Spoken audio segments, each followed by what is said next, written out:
क्रांतिकारी जिसके अंदर भारत में जितने भी शहीद हुए आज़ादी की लड़ाई में या अन्य युद्धों के अंदर, प्रत्येक क्रांतिकारी की झलक अगर हमें कहीं देखनी है तो राजीव भाई के अंदर दिखाई देती है। बहुत सुंदर।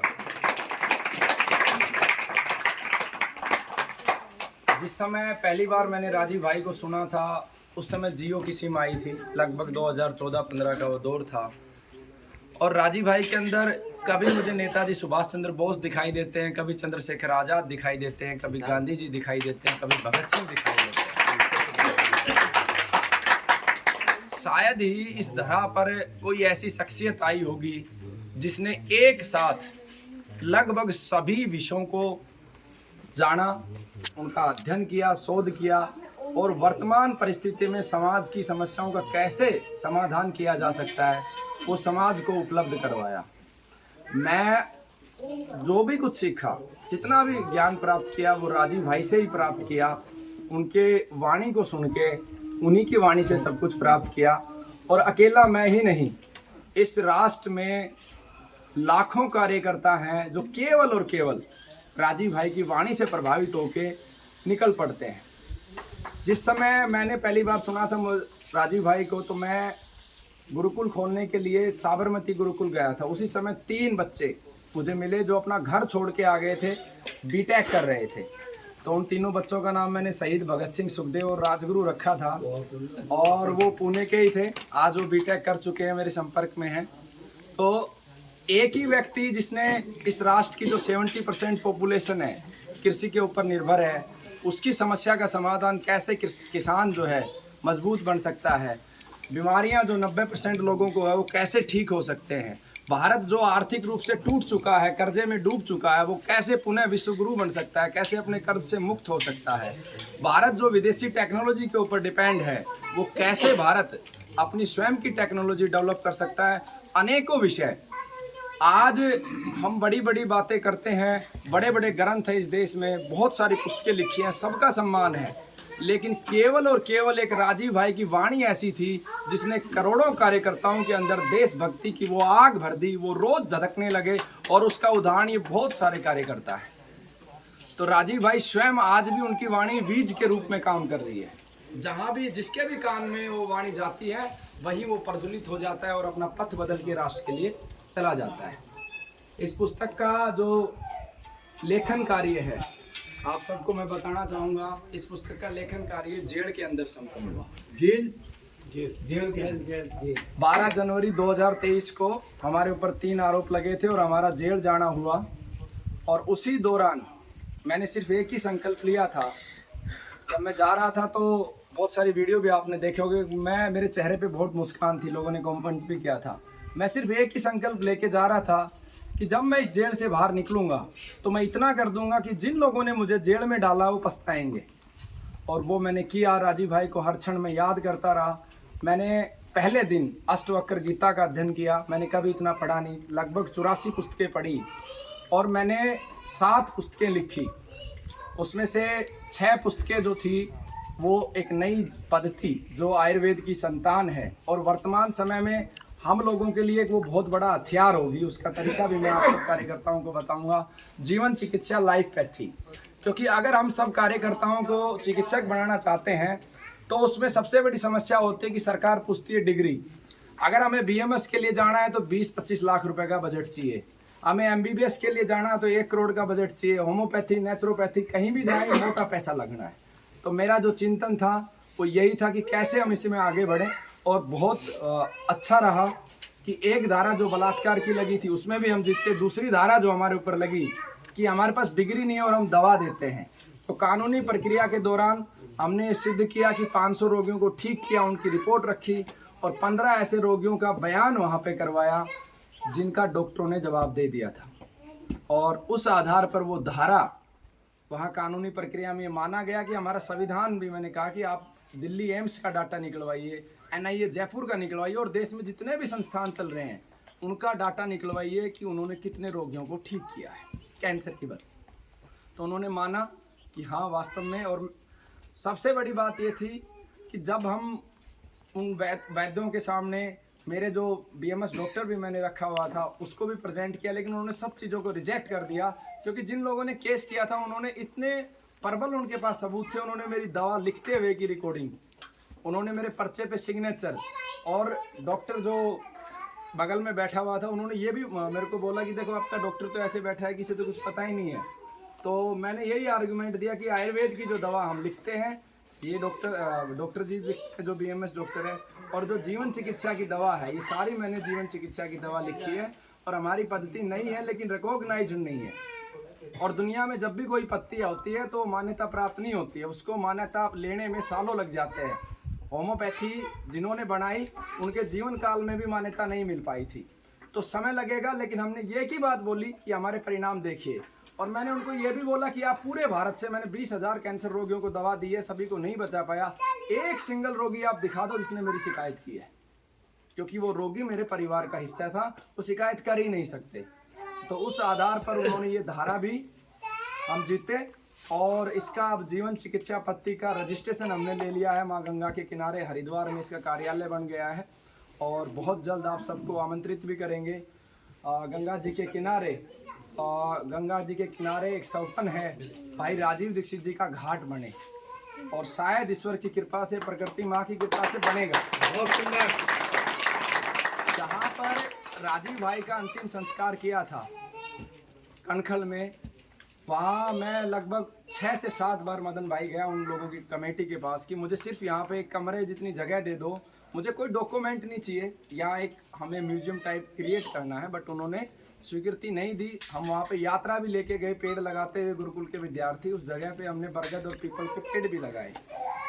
लेकिन प्रकृति माँ को जब कुछ करना होता है तो छोटे से वो बड़ा करवाती है, और वहाँ केवल हम एक कमरा देख रहे थे, प्रकृति माँ ने हमें लगभग 8 बीघे जमीन गंगा जी के ठीक किनारे दे दी है, उसकी रजिस्ट्री वगैरह होने वाली है। जैसे ही होगी आप सब कार्यकर्ता आएंगे, वहाँ पे घाट बनाएंगे। और ये एक छोटी उपलब्धि नहीं है, हरिद्वार के अंदर गंगा जी के किनारे घाट बनाने के लिए या तो सेंटर से आदेश आते हैं, या किसी की अगर व्यक्तिगत जमीन हो तो वो बिना आदेशों के भी बना सकता है। तो ईश्वर की कृपा से हमारे जो रोगी ठीक हुए, उन्होंने जो कंट्रीब्यूशन दिया उससे वो जमीन।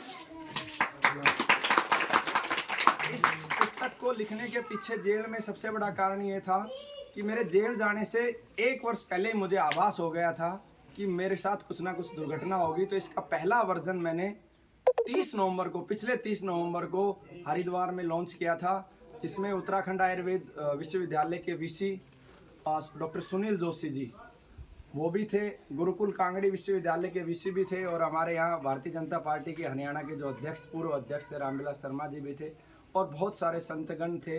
आचार्य कर्मवीर जी भी थे जो बाबा रामदेव के साथी भी रहे हैं। उनके माध्यम से पहला संस्करण हमने लॉन्च किया था। दूसरे संस्करण में हमने और सरलीकरण कर दिया, इसमें जो चिकित्सा करते हैं वो भी इससे सीख सकते हैं, और जो खुद रोगी भी है, इसमें हमने 8 हिस्सों में शरीर के संस्थान के हिसाब से इसको पूरा डिवाइड कर दिया है, तो उससे आसानी से आप चिकित्सा कर सकते हो। और इसका अगला संस्करण अंग के आधार पे मैं लिखता जा रहा हूँ, लगभग 7 अंगों के बारे में मैं लिख चुका हूँ। अगले संस्करण में इसमें प्रत्येक अंग का अलग अलग कैंसर से कैसे उपचार करना है वो आएगा। कल माता जी से बात हो रही थी हमारी, और वैसे भी हम बहुत पीड़ित रहे हैं। पीड़ा का कारण ये नहीं है कि हम जेल में गए, पीड़ा के और अनेकों कारण हैं। हमने हमारे जीवन में बहुत बड़ा त्याग नहीं किया है, एक छोटा सा संघर्ष किया है, लेकिन जिस धरती के ऊपर बैठे हैं और जिस भाई राजीव दीक्षित जी के कारण ये पूरा देश जागृत हो रहा है, उस राजीव भाई का परिवार, उनके माता पिता, उनके ऊपर क्या बीतती है संकट के समय, वो हम नहीं जान पाते। आज एक बात हम बार बार भूल जाते हैं कि राजीव भाई हमारे बीच में नहीं है शरीर रूप में, लेकिन एक बात हमें हमेशा याद रखनी चाहिए कि राजीव भाई के ही रूप में प्रदीप भाई हमारे बीच में है, मदन भाई हमारे बीच में है। भारत माता की वंदे वंदे। आखिर पूरी जीवन प्रदीप भाई ने राजीव भाई के कहने पे उनके साथ साथ लगा दिया। आप इनके कभी चेहरे को देखो, कितना गंभीरता से कितने दुख सहे होंगे इन्होंने।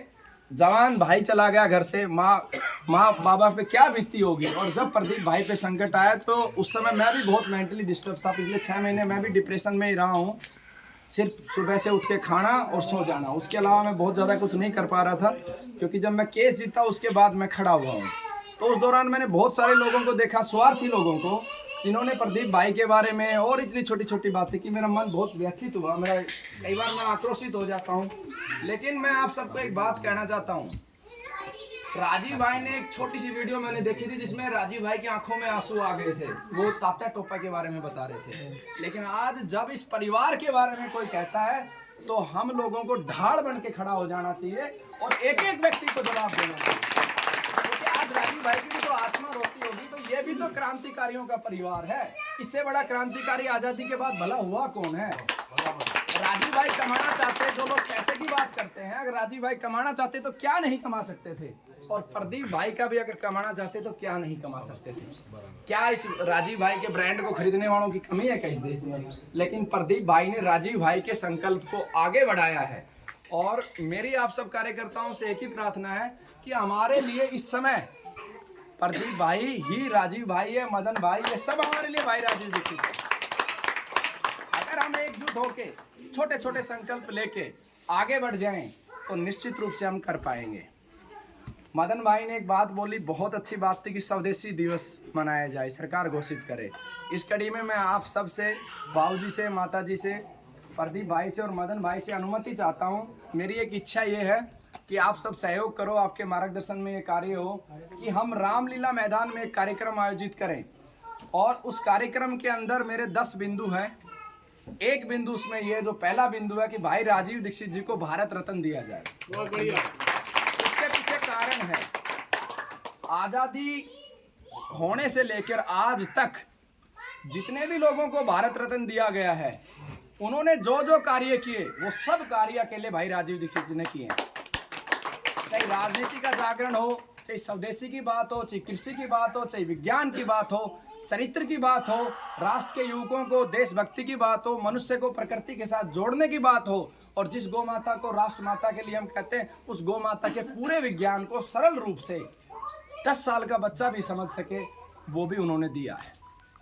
और भारत की जो संस्कृति है, मूल संस्कृति, उस संस्कृति को इतने सरल रूप में कोई पुस्तक आपको समझा नहीं सकती जो राजीव भाई ने समझा दिया। मेरे जैसे युवक के अंदर अगर कोई परिवर्तन लेके आया तो राजीव भाई है, और मेरे जैसे ना जाने कितने युवकों के अंदर परिवर्तन आए हैं।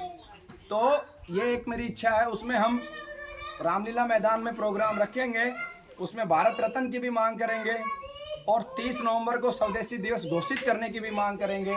उसमें कुछ ऐसे मुद्दे ऐसे भी जोड़ेंगे जो सरकार इस समय चाहती है और जिससे राष्ट्र का भला भी हो सकता है।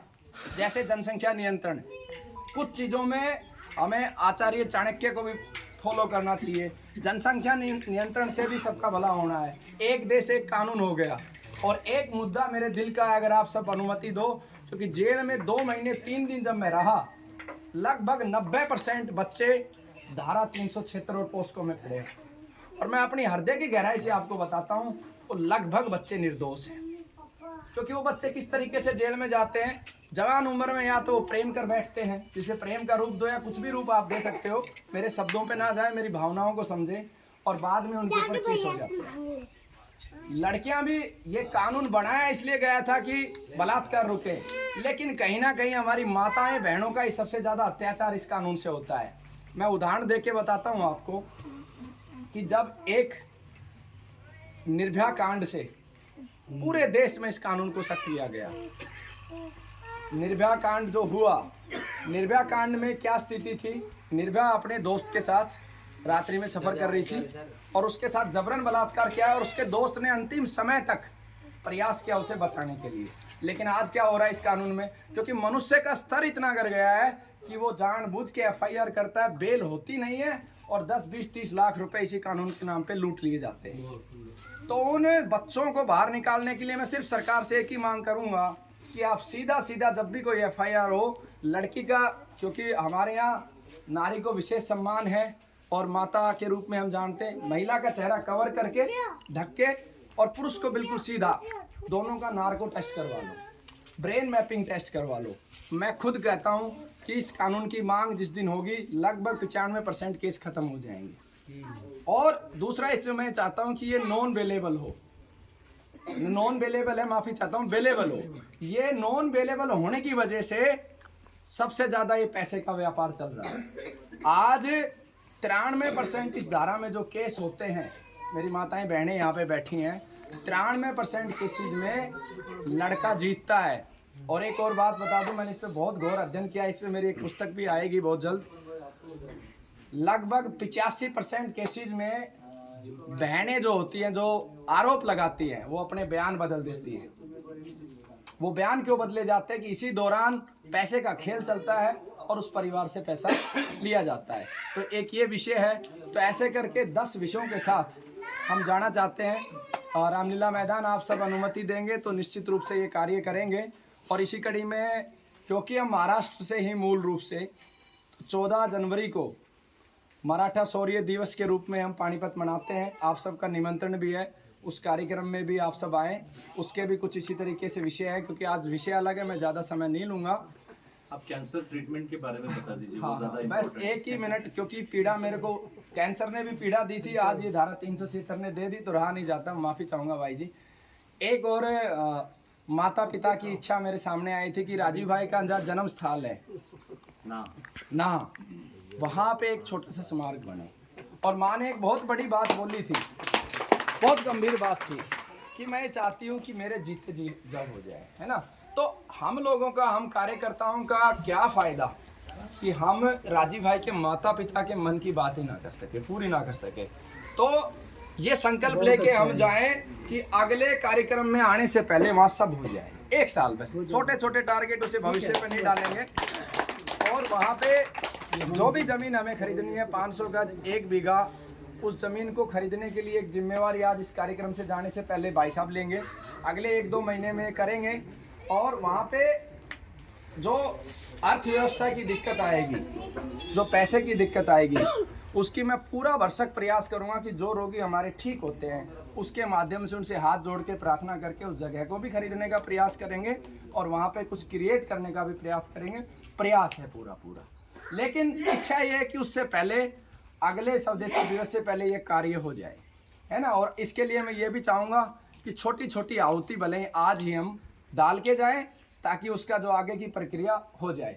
लेकिन सभी अपने सामर्थ्य के हिसाब से, आपने 1 मिनट प्रार्थना भी कर दी, वो भी बहुत बड़ी हो जाएगी। और मदन भाई ने जो अंत में कैंसर के विषय में बोला, कैंसर के विषय में जीवन चिकित्सा पत्ती का रजिस्ट्रेशन हो गया है। मात्र 1 रुपये में आप इस पढ़ाई को पढ़ सकते हो।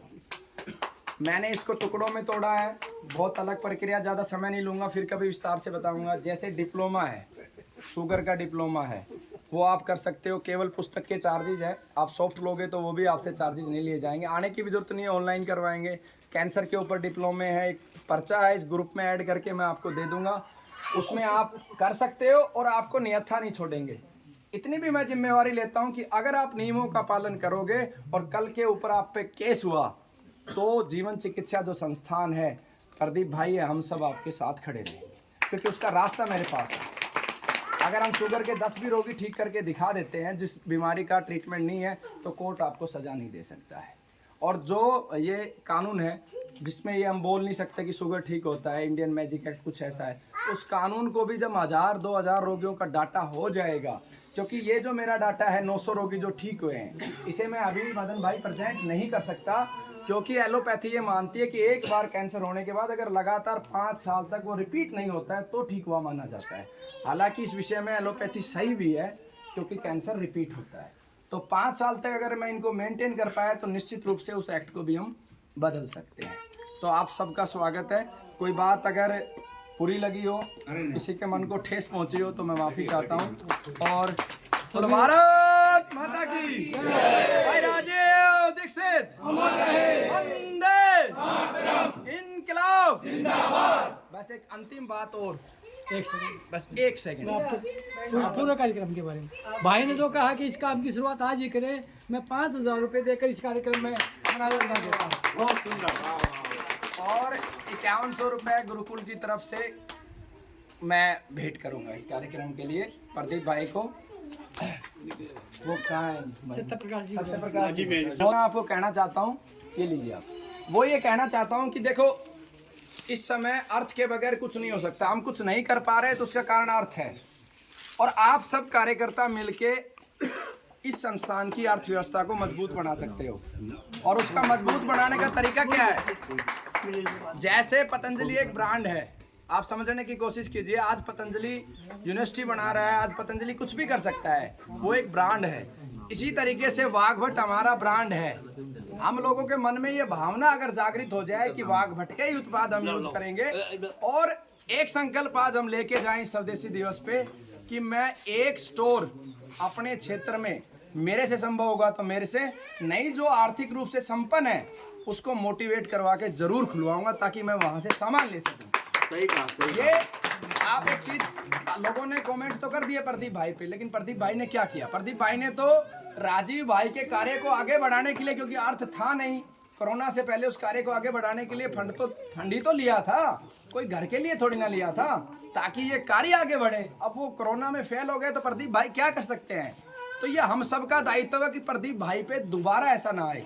और ये मैं आप सबके सामने इंश्योर करके जाता हूँ, अगले कार्यक्रम से पहले कम से कम 2 स्टोर वाघभट के मैं जरूर, चाहे हमारे यहाँ खुले या किसी को मोटिवेट करके खोले, जरूर खुलेंगे। और आप भी ये संकल्प लें। बहुत बहुत धन्यवाद। वंदे मातरम।